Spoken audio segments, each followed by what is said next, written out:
ఇంగ్లాండ్తో రెండవ టెస్టును భారత్ బ్రహ్మాండంగా అని కాదు కానీ మెరుగ్గానే మొదలుపెట్టింది. యశస్వి జైస్వాల్ అమోఘమైన బ్యాటింగ్తో అబ్బరపరిచాడు. శుక్రవారం విశాఖపట్నంలోని వైఎస్ రాజశేఖర రెడ్డి స్టేడియంలో ఆరంభమైన మ్యాచ్లో అతను సత్తా చాటతంతో తొలి రోజు ఆట ముగిసే సమయానికి ఇండియా 93 ఓవర్లలో 6 వికెట్ల నష్టానికి 336 పరుగులు చేసింది.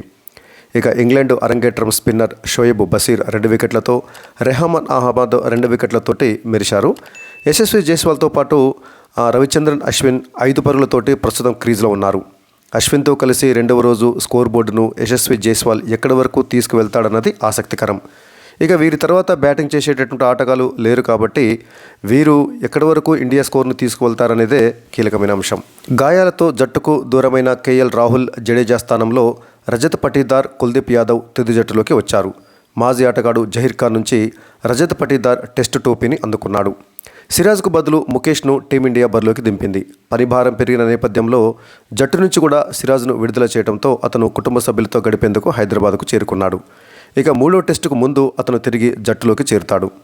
ఫ్లాట్ పిచ్చు, బ్యాటింగ్కు అనుకూల పరిస్థితులు. విశాఖలో టెస్టు తొలి ఇన్నింగ్స్ సగటు స్కోరు 479. దీన్ని బట్టి చూస్తే నిలబడితే పరుగులు సాధించవచ్చని తెలుస్తుంది. కానీ ఈ స్టేడియంలో మెరుగైన రికార్డు ఉన్న రోహిత్ శర్మ మరీ జాగ్రత్తగా ఆడి 14 పరుగులు చేసి అవుట్ అయితే, శుభారం అందుకున్న తర్వాత కూడా అనవసరంగా దూకుడుకు పోయి శుభ్మన్ గిల్ 34 పరుగులకే వెనుదిరిగాడు.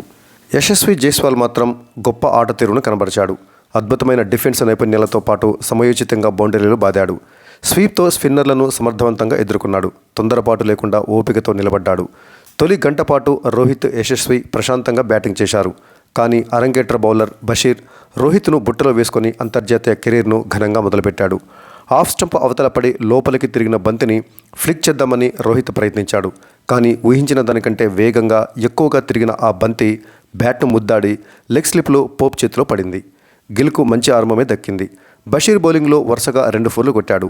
ఇందులో స్లాగ్ స్వీప్తో అతను రాబట్టిన బౌండరీ చూడాల్సిందే. కానీ గిల్పై మెరుగైన రికార్డున్న అండర్సన్ను తిరిగి బౌలింగ్కి రప్పించిన స్టోక్స్ ఫలితం పొందాడు.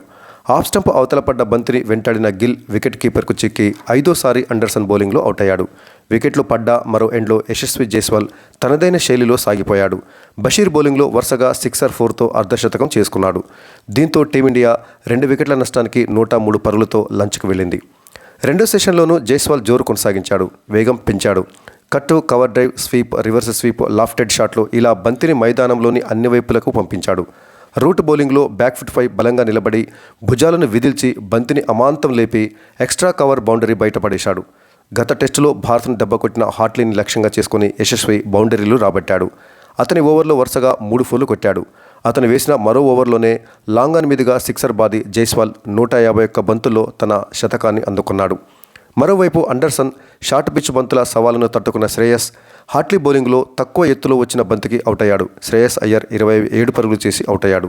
దీంతో 90 పరుగుల 4వ వికెట్ భాగస్వామ్యానికి తెరపడింది.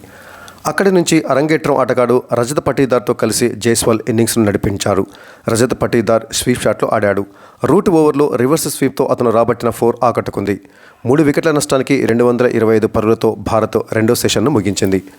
సెంచరీ తర్వాత కూడా యశస్వి జైస్వాల్ పరుగుల వేటలో సాగిపోయాడు. కానీ మరోవైపు కొత్త ఆటగాడు రజత్ పటీదార్ దురదృష్టవశాత్తు వికెట్ కోల్పోయాడు. తొలి రోజు ఆలస్యంగా బంతి అందుకున్న రెహాన్ బౌలింగ్లో రజత్ డిఫెన్స్ ఆడాడు. కానీ నేలకు తాకిన బంతి వెళ్లి స్టంప్స్ను పడగొట్టింది. నిరాశతో అతను పెవిలియన్కు చేరాల్సి వచ్చింది. అతని స్థానంలో వచ్చిన అక్షర్ పటేల్ దూకుడుగా ఆడాడు. 150 పరుగులు పూర్తి చేసుకున్న యశస్వి తగ్గకపోవడంతో స్కోర్ బోర్డు పరుగులు పెట్టింది. తొలి రోజు ఆట ముగింపు చేరుకున్న సమయంలో మొదట అక్షర్, ఆ తర్వాత కేఎస్ భరత్ అనవసరంగా ఒకే రకమైన షాట్లు ఆడి అవుట్ అయ్యారు. బషీర్ వేసిన బంతిని కట్ చేద్దామని ప్రయత్నించిన అక్షర్ బ్యాక్వర్డ్ పాయింట్లో రెహాన్ చేతికి చిక్కాడు. బషీర్ బౌలింగ్లో స్లాగ్ స్వీప్ 6తో స్థానిక ఆటగాడు భరత్ అలరించాడు. కానీ వెంటనే రెహాన్కు వికెట్ సమర్పించుకున్నాడు. 90 ఓవర్లు పూర్తయినా సమయం ఉండటంతో ఆట పొడిగించడం భరత్తో పాటు జట్టుకు చేటు చేసింది. ఇక భారత్ స్కోర్ బోర్డును ఒకసారి పరిశీలించినట్లయితే ఓపెనర్ యశస్వి జైస్వాల్ 257 బంతుల్లో 17 ఫోర్లు, 5 సిక్సర్లతో 179 పరుగులతో అజేయంగా ఉన్నాడు. మరో ఓపెనర్ కెప్టెన్ రోహిత్ శర్మ 41 బంతుల్లో 14 పరుగులు చేసి షోయిబ్ బషీర్ బౌలింగ్లో ఓలీ పోప్కు క్యాచ్ ఇచ్చి అవుట్ అయ్యాడు. ఇక 3వ స్థానంలో వచ్చిన శుభ్మన్ గిల్ 46 బంతుల్లో 5 ఫోర్లతో 34 పరుగులు చేసి జేమ్స్ అండర్సన్ బౌలింగ్లో ఫోక్స్కి క్యాచ్ ఇచ్చి అవుట్ అయ్యాడు.